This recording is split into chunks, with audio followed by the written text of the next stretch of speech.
Hello friends, कैसे हो आप सभी का आज फिर ताराचंद एकेडमी यूट्यूब चैनल पर स्वागत है।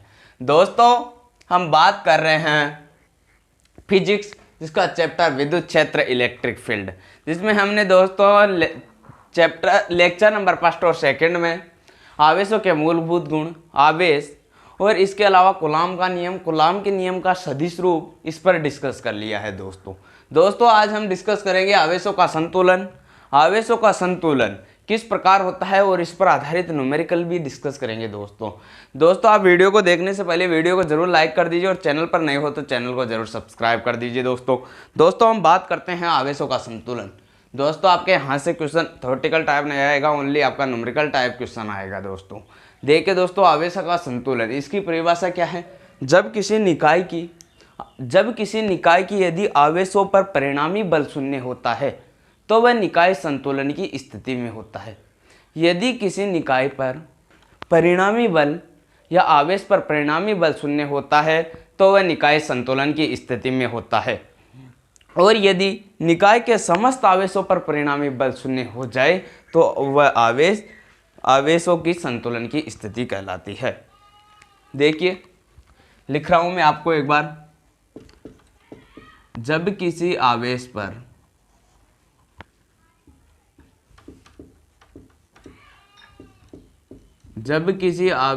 परिणामी बल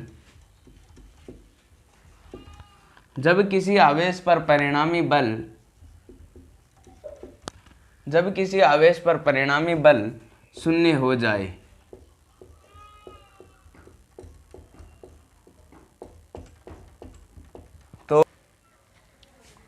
तो वह आवेश संतुलन की स्थिति में होता है।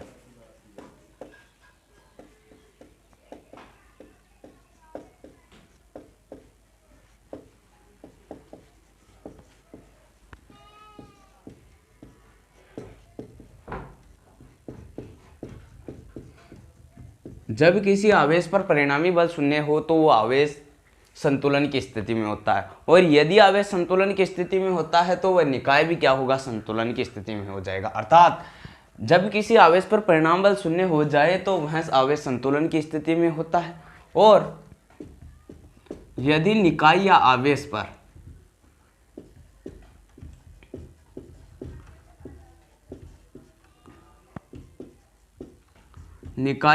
पर परिणामी बल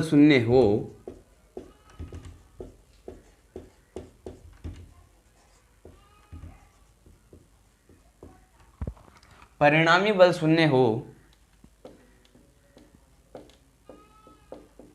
तो उसे संतुलन की स्थिति कहते हैं।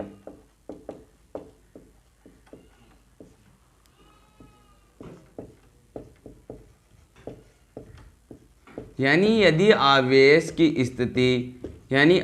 यदि संतुलन हो जाएगा, अर्थात जब किसी आवेश पर क्या शून्य हो जाएगा, परिणामी बल शून्य हो जाएगा। यदि परिणामी बल शून्य हो जाएगा यानी F बराबर 0 हो जाएगा तो वह आवेश किस स्थिति में हो जाएगा, संतुलन की स्थिति में। तो आपका न्यूमेरिकल में यही काम करना है। आपको मानना है कि यदि आवेश संतुलन की स्थिति में है तो F1 बराबर F2, तो वह आवेश पर परिणामी बल संतुलन की स्थिति कहलाता है। अब देखिए आवेशों का संतुलन 3 प्रकार का होता है। आवेशों का संतुलन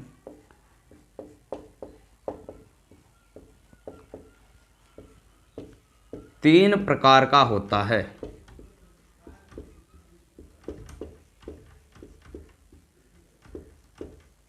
नंबर 1 टाइप है वो है स्थायी संतुलन। स्थायी संतुलन, अब देखिए मैं स्थायी संतुलन की आपको परिभाषा बोल के बता रहा हूं। जब किसी आवेश को साम्य स्थिति से अल्प विस्थापित करने पर वह वापस अपनी प्रारंभिक स्थिति में आ जाता है तो उसे कहते हैं स्थायी संतुलन। एक बार और देख लीजिए। जब किसी आवेश को साम्य स्थिति से, मान लीजिए ये कोई आवेश है, इसको साम्य स्थिति से अल्प विस्थापित करने पर, मान लीजिए ये इसकी क्या है, साम्य स्थिति माइनस तक है, साम्य स्थिति से अल्प विस्थापित करने पर आपने इधर की ओर इसको क्या कर दिया, अल्प विस्थापित कर दिया। मान लीजिए यहाँ प्लस पॉजिटिव चार्ज है और इधर भी प्लस पॉजिटिव चार्ज। साम्य स्थिति से अल्प विस्थापित करने पर वह वापस अपनी प्रारंभिक अवस्था में आ जाता है, यानी वापस ये इसी अवस्था में आ जाएगा। देखिए आप एक दोलन तरंग देखते हो तो आप धागे को खींचते हो दोस्तों, तो धागे को खींचते हो वहाँ से यहाँ से, तो वह धागा चलता रहेगा, लेकिन एंड में जब अपनी गति को वो साम्य स्थिति में लेकर आएगा तो वह वापस अपनी प्रारंभिक अवस्था में आ जाएगा। तो इसे कहते हैं स्थायी संतुलन की स्थिति। तो यह है दोस्तों स्थायी संतुलन की स्थिति। तो यहाँ पर स्थायी संतुलन हो गया। यहाँ पर मान लीजिए ये क्या है, क्यू आवेश उपस्थित है। ये आपको समझने के लिए है। स्थायी संतुलन क्या होता है, जब किसी साम्य स्थिति को अल्प विस्थापित करने पर वह वापस अपनी प्रारंभिक स्थिति पर आ जाता है, तो उसे कहते हैं स्थायी संतुलन। नंबर 2 पर लिख दीजिए आप अस्थायी संतुलन।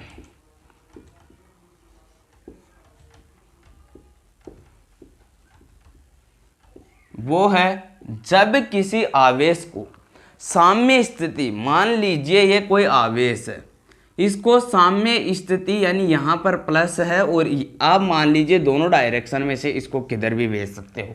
साम्य स्थिति से अल्प विस्थापित करने पर ये अपनी प्रारंभिक दिशा में नहीं आता है और जिधर चला जाता है उधर की ओर ही चला जाता है।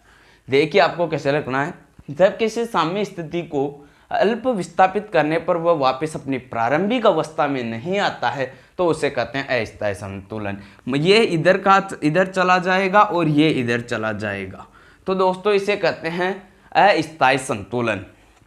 तो यहाँ पर यह हो जाएगा आपका अस्थायी संतुलन। और यदि आपको एक नंबर 3 टाइप भी होता है इसका, वो होता है उदासीन संतुलन। इसका क्या है, जब किसी साम्य स्थिति को, आप लिख लेना, जब किसी साम्य स्थिति को अल्प विस्थापित करने पर न तो वह आगे की ओर जाता है न पीछे की ओर जाता है, अर्थात जब किसी साम्य स्थिति से अल्प विस्थापित करने पर वह अपने स्थान पर ही रहता है तो उसे कहते हैं उदासीन निकाय की उदासीन संतुलन। तो दोस्तों यहाँ पर यदि कोई आवेश होगा तो वहाँ पर रह जाएगा। इसका आपको डायग्राम से समझने कोई ज़रूरत नहीं है। तो आपको ये उदासीन संतुलन समझ में आ गया होगा, यानी जहाँ पर है वहीं पर रहेगा, उसे कहते हैं निकाय का उदासीन संतुलन। तो देखिए आपके इस टाइप में कौन कौन से क्वेश्चन आते हैं, यहाँ से ही आपके क्वेश्चन हल होंगे दोस्तों। तो देखिए नंबर 1 क्वेश्चन है आपका, ऐसे क्वेश्चन आपके बोर्ड में पूछे जाते हैं, ज़्यादा लंबे नहीं पूछे जाएंगे, ओनली आपको माइंड लगाने वाले क्वेश्चन पूछे जाएंगे। देखिए कौन सा क्वेश्चन है, मैं क्वेश्चन आपको बोल के बता रहा हूं, आपको क्वेश्चन लिख लेना है। देखिए मैं यहां पर हल लिख रहा हूं, मैं क्वेश्चन बोल रहा हूं दोस्तों। 2 आवेश, प्रत्येक का आवेश है Q, 2 आवेश ब्रैकेट में लिख लेना प्रत्येक Q, एक दूसरे से r दूरी पर स्थित है। इनके मध्य में एक अन्य आवेश कैपिटल Q रखा हुआ है। यदि संपूर्ण निकाय संतुलन की स्थिति में है तो आवेश Q का परिमाण तथा प्रकृति ज्ञात करो। यानी दोस्तों आपको क्या करना है, परिमाण और प्रकृति ज्ञात करना है। 2 आवेश, मान लीजिए 2 आवेश आपके क्या है, Q1 और Q2। यहाँ लिख दीजिए 2 आवेश Q1 व Q2 है, जो परस्पर आपको किस दूरी पर स्थित है, जो परस्पर दोस्तों r दूरी पर स्थित है। यहाँ इसके बीच में एक अन्य कैपिटल Q आवेश भी रखा हुआ है, इसके बीच में कैपिटल Q आवेश रखा हुआ है, तो यहाँ से दोनों आवेशों के बीच की दूरी तो हो जाएगी r। आपको क्वेश्चन में दे रखा है 2 आवेश जिसके बीच की दूरी r है, इसके मध्य में एक कैपिटल Q आवेश रखा जाता है, तो यहाँ से जो इसकी मध्य की डायरेक्शन है, वो दूरी है, वो हो जाएगी r/2। यहाँ से यहाँ तक पूरी r है तो आधी हो जाएगी r/2 और यहाँ की भी हो जाएगी दोस्तों r/2। तो आपने ये अभी तक तो इसका ओनली इतना सा ज्ञात किया है। इसके बाद आपको ज्ञात क्या करना है, तो आवेश Q का परिमाण, इसका मान और इसकी प्रकृति की ऋणात्मक होगा या धनात्मक होगा। तो अब आपको क्या करना है, तो दोस्तों अब आप मान लीजिए आवेश Q1 को 1 नंबर दे दीजिए, इसको 2 नंबर दे दीजिए, इसको 3 नंबर दे दीजिए, क्योंकि आपने इसको तो बीच में रखा है, मध्य में आवेश रखा है। तो आपको क्या करना है, इस प्रकार के एक पर्सन को हमने पिछले लेक्चर में भी देखा है, नहीं देखा तो आप पहले उसको देख लीजिए।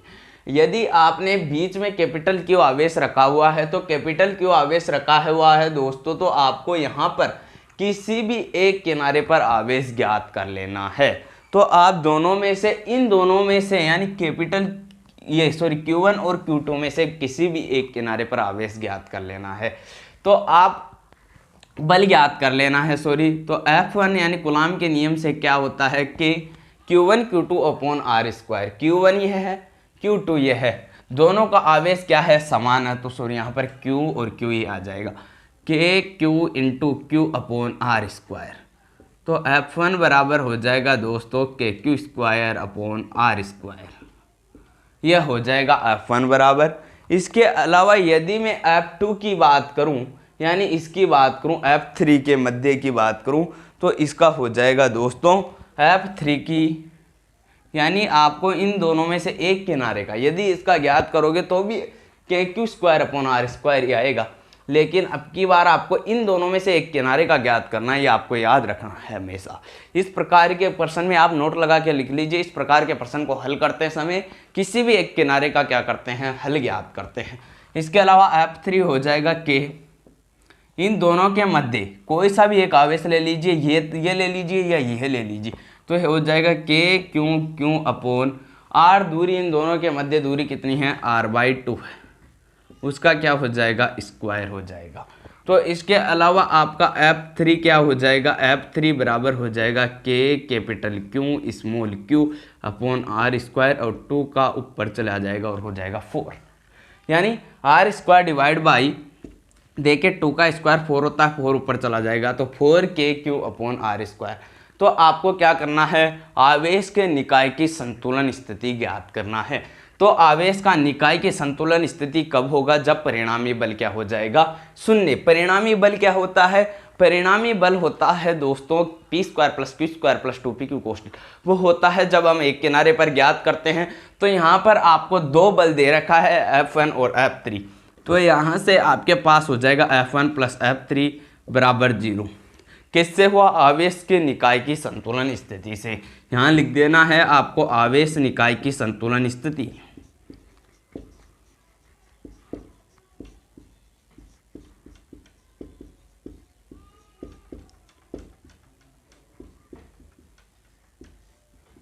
की स्थिति से आपका हो गया। अब आप वैल्यू रख दीजिए, F1 और F3 की हो जाएगी आपके पास KQ square upon R square plus 4KQ small q upon R square बराबर 0। देखिए अब आपका ये प्लस है, इधर जाकर हो जाएगा दोस्तों minus, KQ square upon R square बराबर minus 4KQ upon R square. देखिए इधर चले जाने पर ये ऋणात्मक हो गए, R स्क्वायर से R स्क्वायर कैंसिल आउट हो जाएगा, क्योंकि डिस्टेंस R है दोनों के बीच की। K से K कैंसिल आउट हो जाएगा, देखिए Q से ये Q कैंसिल आउट हो जाएगा, और R स्क्वायर से दोस्तों R स्क्वायर कैंसिल आउट हो जाएगा, K से K हो जाएगा। तो अब आपके पास क्या बचा है दोस्तों, Q बराबर बचा है -4Q। और आपको क्या ज्ञात करना है, निकाय के मध्य जो आपने आवेश रखा है उसकी प्रकृति और उसका मान ज्ञात करना है। तो आपको निकाय का मध्य आवेश क्या है, कैपिटल Q, तो कैपिटल Q बराबर हो जाएगा -Q डिवाइड बाई 4, ये हो जाएगा, और आपको लिखना भी यही है। तो यदि आपको प्रकृति पूछे तो यानी ऋणात्मक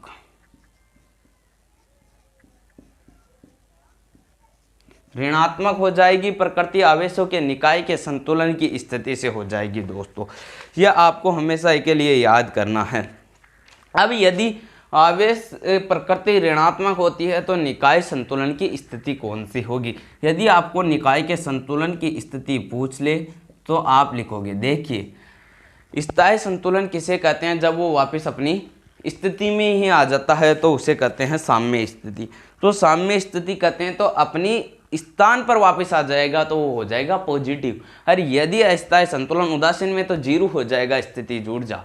और जबकि जो अस्थायी संतुलन है वो क्या होता है, अपनी जगह वापस नहीं आता, यानी साम्य स्थिति में वापस नहीं आता है और जिधर जाता है उधर ही चला जाता है। तो यह प्रकृति इसकी हो जाएगी अस्थायी संतुलन। आप इसे ऐसे भी लिख सकते हो अस्थायी ऋणात्मक संतुलन, या ऐसे भी लिख सकते हो, प्रकृति में भी लिख सकते हो इसे अस्थायी संतुलन। ये आपका आंसर होगा। कैसे, दो आवेश, बीच में आवेश मध्य रखा Q को एक किनारे पर ज्ञात किया आपने। इसके अलावा F3 का ज्ञात किया, दोनों का निकाय की संतुलन स्थिति से जोड़ दिया आपने, ऐड कर दिया। ऐड करने के बाद Q बराबर -Q/4 आ गया आपका। तो ये आपको क्वेश्चन याद रखना है, हल रखना है। ऐसे क्वेश्चन आपको बोर्ड परीक्षा में पूछे जाएंगे। इसके अलावा आप एक क्वेश्चन और लिख लीजिए। देखिए अगला क्वेश्चन है आपका, दो आवेश, पहले मैं इसको मिटा देता हूं।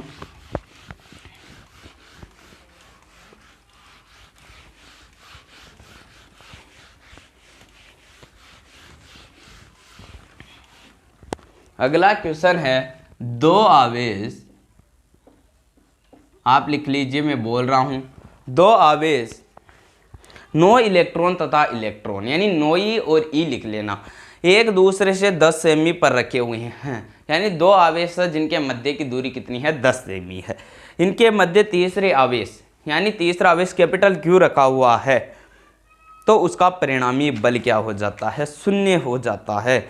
आपको क्वेश्चन में दे रखा है परिणामी बल 0 हो जाता है। देखिए दो आवेश है, कौन कौन से हैं, एक तो है आपका नो इलेक्ट्रॉन, यानी नो ई है आवेश, और एक है ई आवेश। मैं इसको थोड़ा बड़ा यहाँ तक बढ़ा देता हूँ। इसके मध्य में एक कैपिटल Q आवेश रखा हुआ है, कैपिटल Q आवेश रखा हुआ है। इन दोनों के मध्य की दूरी है 10 सेमी, 10 सेमी, ठीक है। तो ये 10 सेमी हो गई। और आपको क्वेश्चन में कह रखा है इनके मध्य तीसरे आवेश रखा हुआ है। तो मान लीजिए आपका ये तीसरा आवेश रखा हुआ है, तो ये यहाँ से तो है x दूरी पर और यहाँ से है 10 - x दूरी पर। अब आप सोच रहे होंगे कि पिछले में तो आपने r/2 समान माना था, यहाँ भी आप 5 सेमी मान सकते हो। नहीं, क्योंकि यहाँ पर इलेक्ट्रॉनों का जो आवेश है वो भिन्न भिन्न है।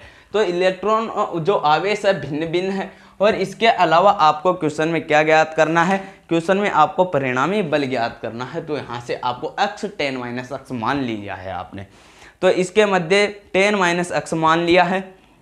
तो अब आपको क्वेश्चन आगे पूछ रहा है कि उसका परिणामी बल 0 हो जाए। यदि आपको हमेशा के लिए यहाँ ध्यान लगा कर देख लीजिए, यदि किसी निकाय पर परिणामी बल 0 हो, परिणामी बल 0 हो,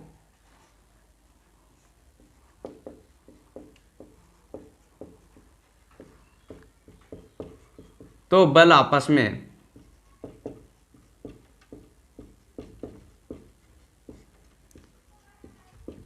बराबर, समान व विपरीत दिशा के होंगे।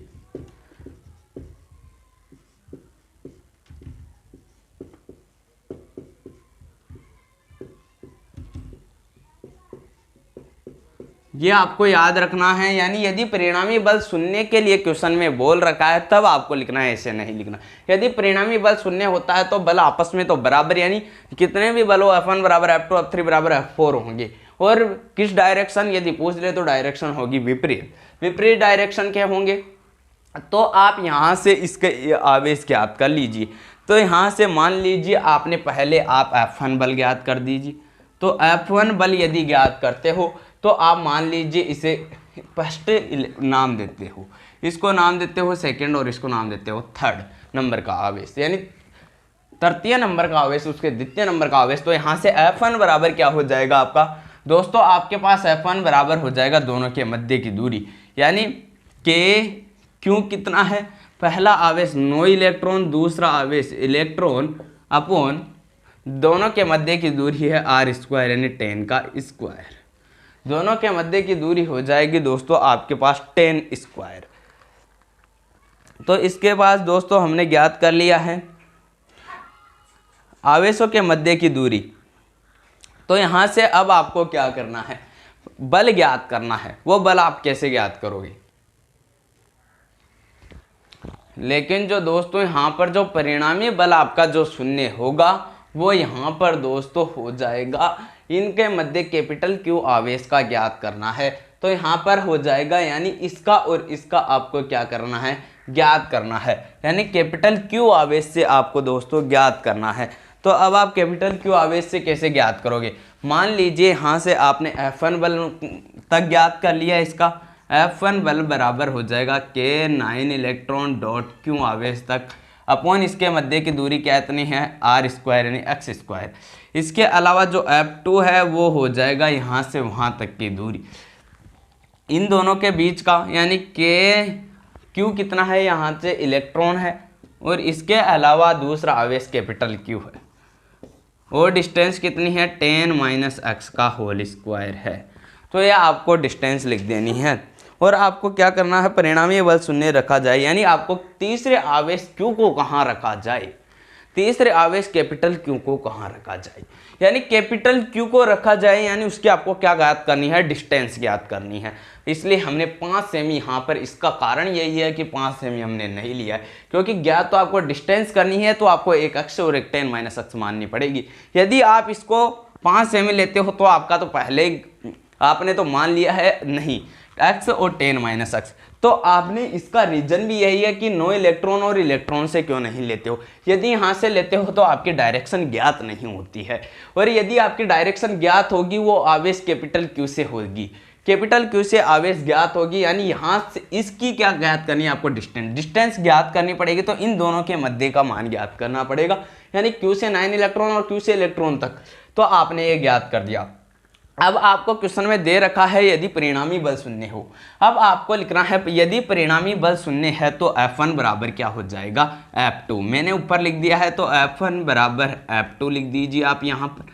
यदि आपका F1 बराबर F2, मैं नीचे लिख रहा हूँ F1 बराबर F2 है, तो यहाँ से आप वैल्यू रख दीजिए K9 इलेक्ट्रॉन और कैपिटल Q अपॉन x² बराबर K electron capital Q upon 10 - x का होल स्क्वायर।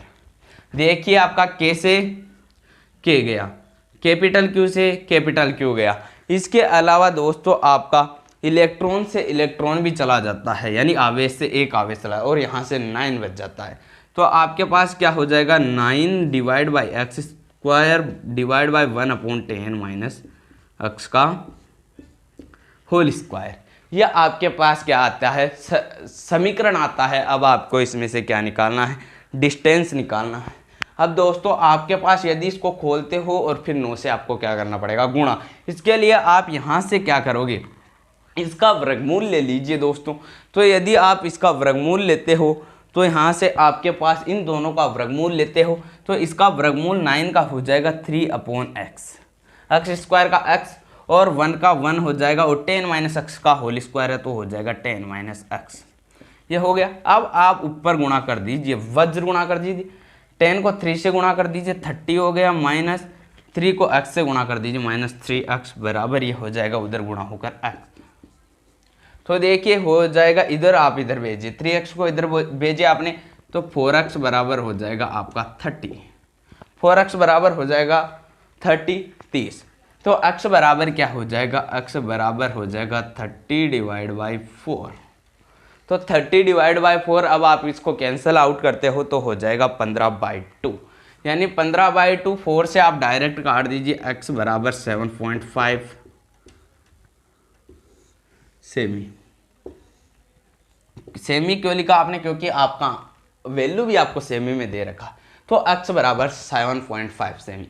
ये अभी तक आपके डिस्टेंस नहीं आई है, आपको पूछ रहा कैपिटल Q को कहाँ रखा जाए। तो कैपिटल Q को कहाँ रखा जाए, वो भी 2 आवेशों के मध्य है। तो 2 आवेशों के मध्य आप कहाँ रखते हो, देखिए। अब आप कैपिटल Q को देखिए क्वेश्चन में x बराबर 7.5 रखिए, तो आप 9 इलेक्ट्रॉन से यदि Q को 7.5 सेमी पर रखोगे, देखिए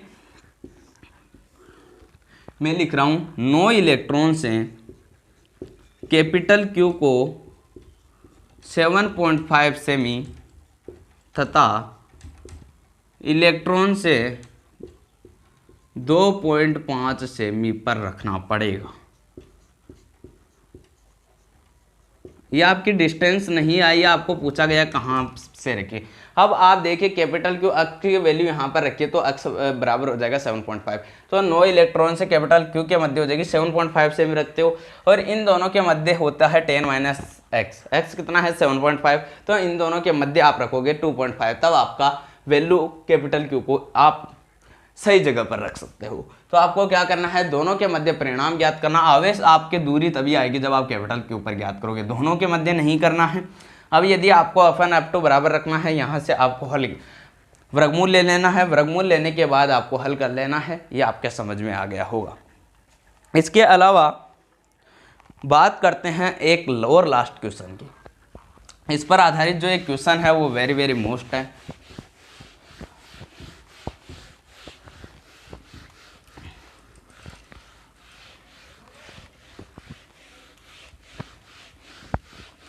देखिए मान लीजिए आपके पास क्वेश्चन है, मैं बोल रहा हूं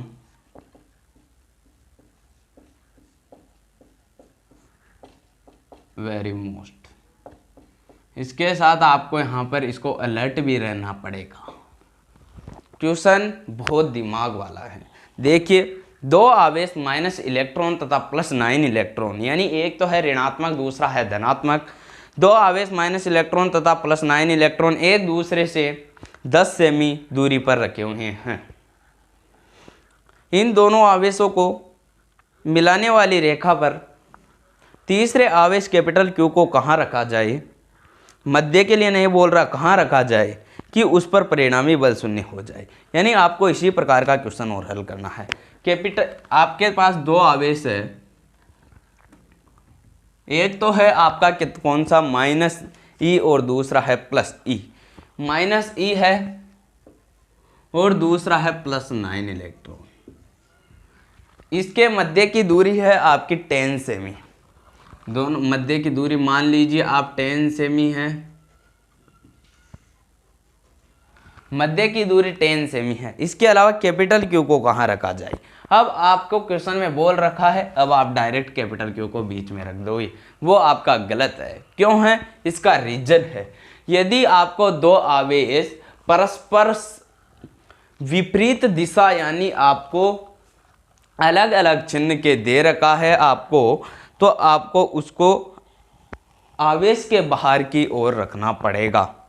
यानी यदि दोनों आवेश की दूरी या प्रकृति विपरीत है, प्रकृति यानी एक पॉजिटिव है और एक नेगेटिव है, दोनों नेगेटिव है तो आप बीच में रख सकते हो। यदि है तो आप उसको कहाँ रखोगे, बाहर की ओर रखोगे। तो मान लीजिए आपने इसको बाहर की ओर इधर की ओर रख दिया है, तो यहाँ से आप इसको इधर की ओर रख दीजिए। आपने इसको इधर की ओर रखा कैपिटल क्यू को, तो कैपिटल क्यू को यदि आप यहाँ रखते हो तो ये 10 सेमी है, इसको मान लीजिए आप डिस्टेंस x है, ये x है, ये 10 सेमी है, तो ये टोटल हो जाएगी, वो हो जाएगी 10 + x। इसका रीजन क्या है, आपने बाहर क्यों रखा। देखिए आपको लिख देना है, यदि 2 आवेश परस्पर विपरीत प्रकृति के हैं, ब्रैकेट में लिख देना प्लस माइनस माइनस प्लस हो, तो आपको तीसरा आवेश या थर्ड आवेश दोनों आवेश के बाहर की ओर रखना पड़ेगा। तो आप दोनों आवेश को बाहर की ओर रख लीजिए। अब आपको क्या करना है, इसके मध्य की दूरी ज्ञात करना है। अब इन दोनों के मध्य की दूरी आप कैसे ज्ञात करोगे, देखिए तो आपको दूरी तो इसकी ज्ञात करनी है कैपिटल क्यू की। तो कैपिटल क्यू की आप ज्ञात कहाँ से करोगे, इसको 1 नाम दे दिए, इसको 2 और इसको 3 वापिस। तो अब आप सोच रहे होंगे कि यहाँ से इसको ज्ञात करें या इसको ज्ञात करें। देखिए दोस्तों, यहाँ से आपको ज्ञात करना है इसके और इसके मध्य की ज्ञात कर लेना है एक तो, जिससे आपका अक्स आ जाएगा। अक्स आने के बाद आपको दूरी ज्ञात करना है, यानी एक अक्स वाला समीकरण और बनना चाहिए, तो और एक इसका और इसके मध्य का ज्ञात कर लेना है। तो के क्यू कितना है, आवेश एक तो इलेक्ट्रॉन है और दूसरा कैपिटल क्यू है, अपॉन x², x डिस्टेंस कितनी है x²। इसके अलावा F2 कितना है, F2 है के आवेश, के नियतांक। इसके अलावा यहाँ तक ज्ञात करना है, यहाँ से लेकर यहाँ तक, तो 9 electron dot capital Q upon distance दोनों के मध्य कितनी है 10 प्लस एक्स का होल स्क्वायर, यानी दूरी का स्क्वायर। अब आप दोनों को क्या रखते हो, बराबर में रखते हो, यानी F1 बराबर F2, दोनों को बराबर रख दीजिए। के electron Q upon x square बराबर के 9 electron dot Q upon 10 plus x का होल स्क्वायर। अब देखिए आप के से के गया, क्यों से क्यू गया, ई से ई गया। देखिए 1 upon x square, 1 upon x square बराबर हो जाएगा 9 अपॉन 10 प्लस एक्स का होल स्क्वायर। आपको क्या करना है, वापस वही करना है, यहाँ से आपको वर्गमूल निकाल लेना है। वर्गमूल निकालते हो यदि आप यहाँ से, तो ये हो जाएगा 1 अपॉन एक्स, 9 का हो जाएगा 3, 10 प्लस एक्स का होल स्क्वायर का हो जाएगा 10 प्लस एक्स। यहाँ से देखिए इसको वज्र गुणा कर दीजिए, 10 प्लस एक्स बराबर 3x। आपने x को इधर भेजा, 3x माइनस एक्स हो जाएगा 2x, तो 10 बराबर हो जाएगा 2x, तो x बराबर हो जाएगा 5 सेमी। x के मध्य की दूरी कितनी आई, 5 सेमी, इसमें आती है आपकी 5 सेमी। तो अब आपको क्या करना है, अब अभी तक तो ये दूरी ओनली यहाँ तक की आवेश को यहाँ रखा जाए। अब आपको क्या करना है, इसके अलावा इस इलेक्ट्रॉन से तो कितनी दूरी पर है और इससे कितनी दूरी पर।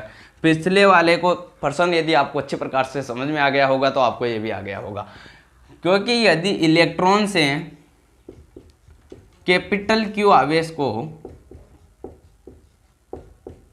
कहाँ रखा जाएगा, इलेक्ट्रॉन से कैपिटल क्यू आवेश को, अक्स है तो अक्स कितने है 5 सेमी पर, एवं इसके अलावा 9 इलेक्ट्रॉन से कैपिटल क्यू आवेश को, देखिए डिस्टेंस कितनी है दोनों के मध्य 10 प्लस एक्स है, तो 10 प्लस एक्स कितनी है 5, तो 15 सेमी दूरी पर रखना पड़ेगा, रखना पड़ेगा। अब आप सोच रहे होंगे कि यदि हम बाहर का इलेक्ट्रॉन यदि इधर न लेकर इधर ले ले तो क्या होगा। यदि आप इधर लेते हो तो वो हो जाएगा, इधर लेते हो तो आपका आंसर हो जाएगा, इलेक्ट्रॉन से तो हो जाएगा 15 और क्यू आवेश से 10 सेमी।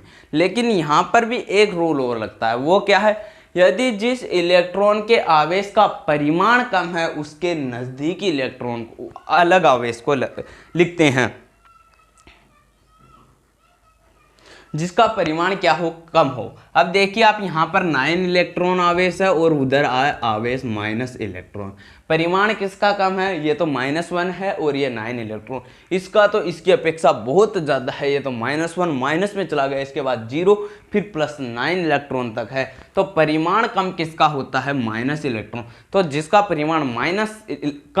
परिमाण कम होता है उसकी तरफ हम क्या लेते हैं, उसकी तरफ हम तीसरे आवेश को लेते हैं। तो यहाँ पर यही आएगा आपका, क्यों नहीं आएगा, आपको रीजन पता चल गया होगा। उस आवेश के बाहर लेते हैं जिसके आवेश की आप लिख लेना कॉपी में, जिसका परिमाण कम हो। तो आपको पहले से यहाँ तक निकाल लिया है।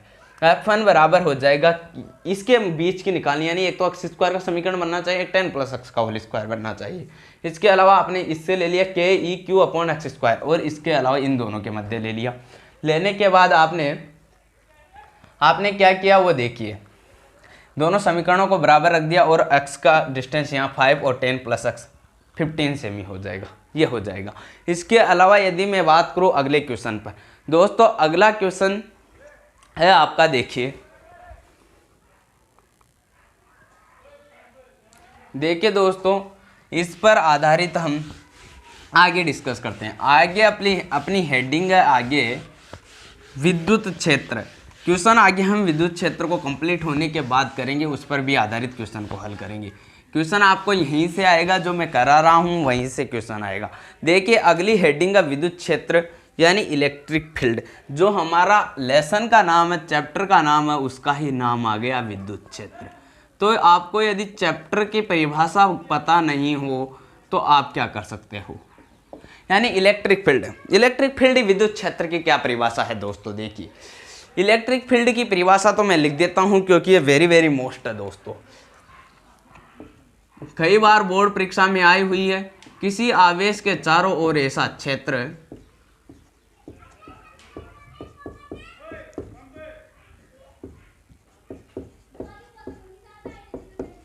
किसी आवेश के चारों ओर ऐसा क्षेत्र किसी आवेश के चारों ओर ऐसा क्षेत्र किसी आवेश के चारों ओर ऐसा क्षेत्र जिसमें अन्य आवेश को लाने पर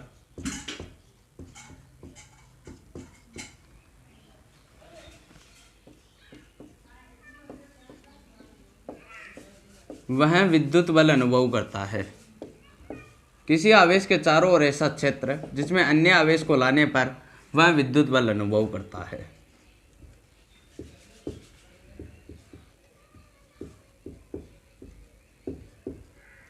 उसे विद्युत क्षेत्र या इलेक्ट्रिक फील्ड कहते हैं।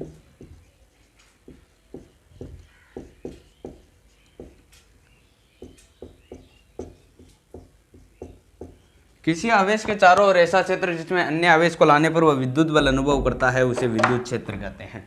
यह आपको परिभाषा याद होनी चाहिए। मान लीजिए एक आवेश यहाँ पर क्यू आवेश रखा हुआ है, यहाँ से आप अनंत से लाते हो या किसी भी एक स्थान से लाते हो, किसी भी मान लीजिए ये इससे 10 सेमी दूरी पर है, यहाँ से यदि आप आवेश को लाते हो तो उसमें जो बल लगेगा उसे कहते हैं हम विद्युत क्षेत्र। तो आपको इलेक्ट्रिक फील्ड की परिभाषा पता होना चाहिए। इसके अलावा अगली है विद्युत क्षेत्र की तीव्रता। अगली हेडिंग है, इसे आप मोस्ट लगा लेना पहले तो, इससे ज़्यादा मोस्ट ये है विद्युत क्षेत्र की तीव्रता।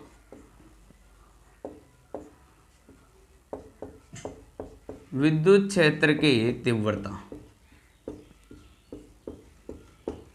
पहले तो आपको विद्युत क्षेत्र की परिभाषा याद होनी चाहिए, उसके बाद ही आप परिभाषा याद कर सकते हो विद्युत क्षेत्र की तीव्रता। इसकी परिभाषा है विद्युत क्षेत्र के किसी बिंदु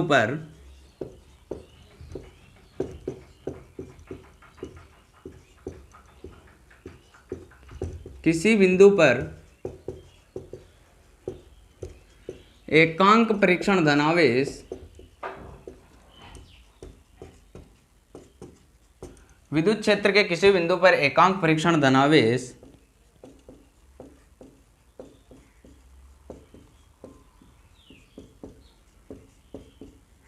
को लाने में लगने वाला बल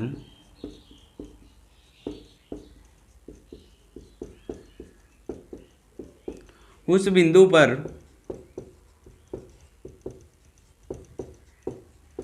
विद्युत क्षेत्र की तीव्रता कहलाता है।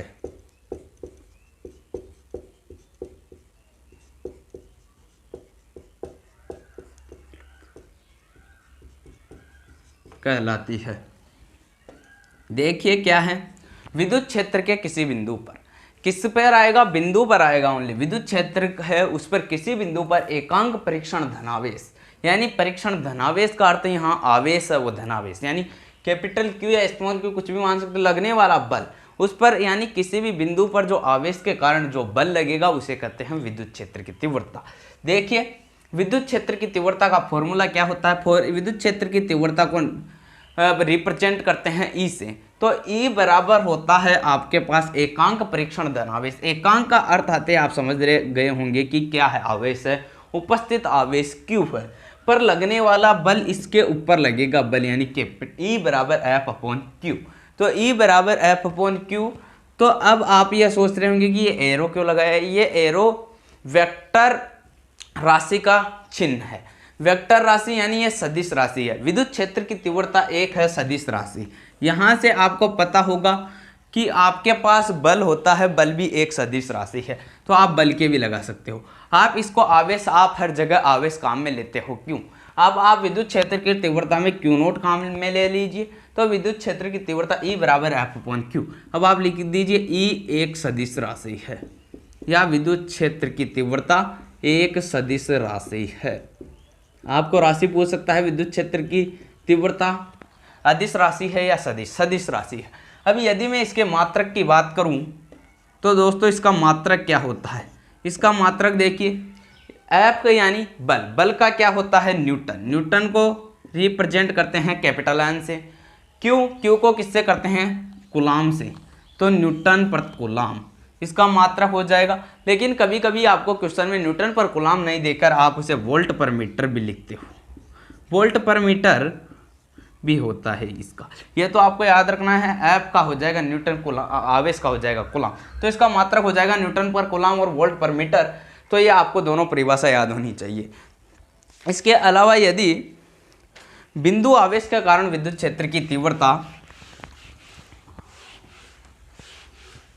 आपको यह पता होना चाहिए कि बिंदु आवेश के कारण विद्युत क्षेत्र की तीव्रता क्या होती है। यह आपको सिद्ध करा सकता है क्वेश्चन में कि बिंदु आवेश के कारण विद्युत क्षेत्र की तीव्रता क्या होती है।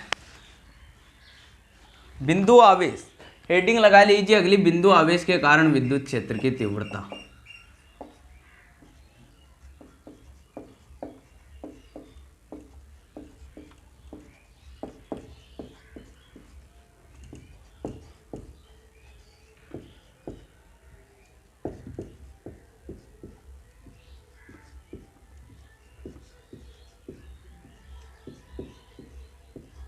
बिंदु आवेश के कारण विद्युत क्षेत्र की तीव्रता। अब आपको पहले यह पता होना चाहिए कि यहाँ पर मान लीजिए एक आवेश है, उसको आपने नाम दे दिया कैपिटल क्यू।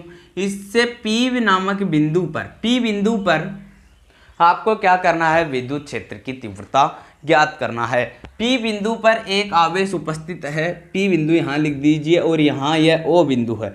इस पर कौन सा आवेश उपस्थित है, Q आवेश उपस्थित है। इन दोनों से दिक् के मध्य की दूरी R दूरी,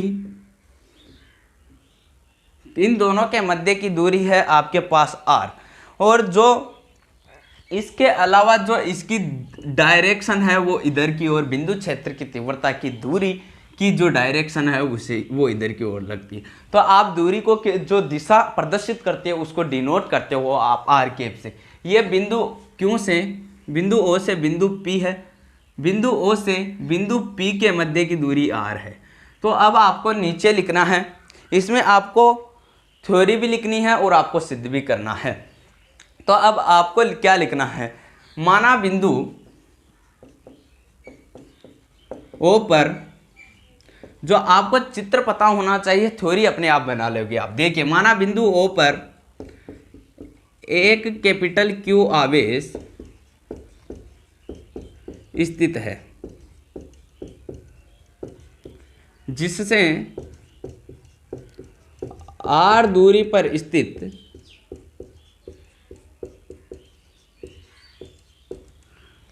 माना बिंदु O पर एक कैपिटल Q आवेश स्थित है। इस पर बिंदु P पर, R दूरी पर स्थित बिंदु P पर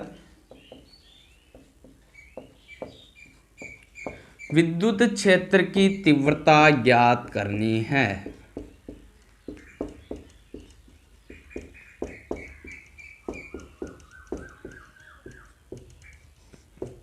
इसके लिए हम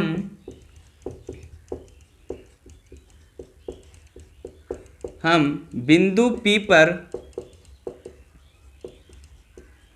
एक आवेश Q लेते हैं। आपने कौन सा आवेश लिया, Q आवेश लेते हैं। बिंदु O पर एक कैपिटल Q आवेश रखा हुआ है, इस पर आपने आवेश ले लिया Q आवेश। तो अब हम इस पर लगने वाला क्या ज्ञात करेंगे, बल ज्ञात करेंगे। तो जब आपका बल ज्ञात होगा तब हम इस पर क्या ज्ञात करते हैं, विद्युत क्षेत्र की तीव्रता। तो इस पर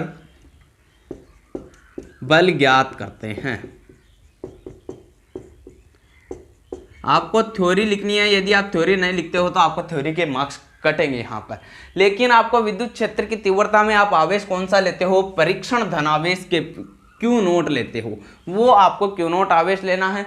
अब आपको यहाँ से पता चल गया, बिंदु O पर Q आवेश लिया, इससे बिंदु P पर R दूरी पर स्थित Q नोट आवेश लेते हैं। इसके लिए हम बिंदु P पर क्या ज्ञात करते हैं, बल ज्ञात करते हैं। और आपको ज्ञात करना क्या है, विद्युत क्षेत्र की तीव्रता। E बराबर होता है F upon Q note, F upon Q note हो जाएगा। तो अब हम बल ज्ञात करेंगे। तो देखिए बल क्या होता है आपका, अगर आपकी डायरेक्शन लग रही है R कैप तो R कैप हो जाएगी, इसके अलावा बल हो जाएगा। तो F बराबर क्या हो जाएगा, बल बराबर होता है दोस्तों के Q1 Q2 upon r square. Q1 कितना है कैपिटल Q, Q2 कितना है Q naught upon r square, r दूरी कितनी है आर स्क्वायर आर कैप। ये हो गया। इसके बाद हमारे को क्या करना है, आवेश रखना है। अब आप एज इट इज रख दीजिए, ई बराबर क्या होता है फॉर्मूला, तो ई बराबर सूत्र से, तो अब आप लिख दीजिए ई कैप बराबर एफ का मान रख दीजिए k q capital small q naught upon r square r cap. ये तो किसका मान है, बल का मान है, अपॉन क्यू नोट आवेश है वो आपने यहाँ पर रख दिया।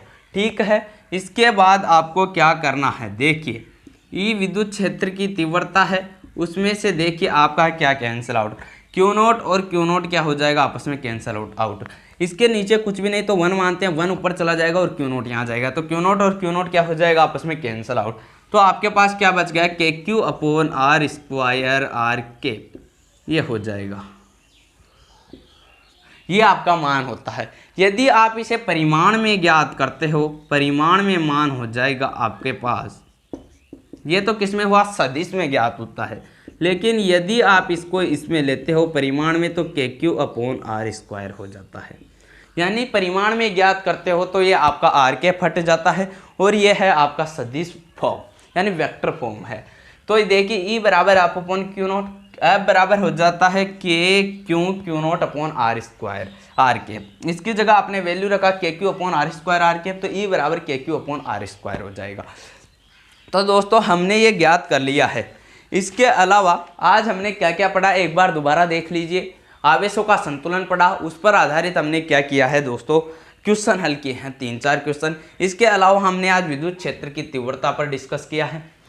इसके अलावा हम अब आगे डिस्कस करेंगे समरूप आवेशित वलय के कारण विद्युत क्षेत्र की तीव्रता क्या होती है, वो हम अगले लेक्चर में डिस्कस करेंगे दोस्तों।